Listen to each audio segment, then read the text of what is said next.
एक middle class family के एक बच्चे ने इतने कम टाइम में इतना ज्यादा पैसा कैसे कमाया। दोस्तों यही सवाल होता है हर एक के दिलो दिमाग में कि हारा हुआ इंसान जिसके पास रहने को घर नहीं है, जिसके पास पहनने को कपड़ा नहीं है, वो आखिर उसने ये काम किया तो क्या कैसे। मगर इनको ये बात मालूम नहीं होता कि जब इंसान के अंदर भूख पैदा होता है, जब इंसान के सर पर नशा सवरता है तो वो दुनिया हिला के रखता है।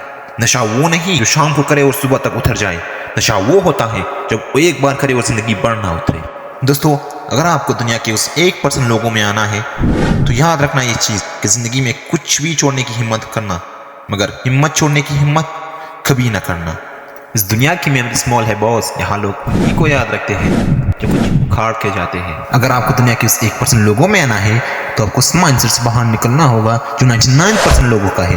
वो 99% लोग यही सोचते हैं कि जो आप अभी कर रहे हो वो किसी काम का नहीं, उससे कोई फर्क नहीं पड़ने वाला। मगर याद रखना बॉस, मैं कहता हूँ फर्क पड़ेगा। जो आपने हिम्मत की लोगों से अलग करने की, वही हिम्मत आपकी ताकत है। भीड़ से कुछ अलग करने की कोशिश करो, फिर चाहे तुम उसे हासिल कर पाओ या नहीं, वो बात की बात है। Elon Musk, Jeff Bezos, Steve Jobs, Bill Gates, हम में और इनमें सब कुछ सेम है सिवाय हमारी सोच की, हमारे माइंडसेट की। दोस्तों मैंने उस दिन एक स्टोरी सुनी हुई थी जो है एकदम फिक्स बैठती है।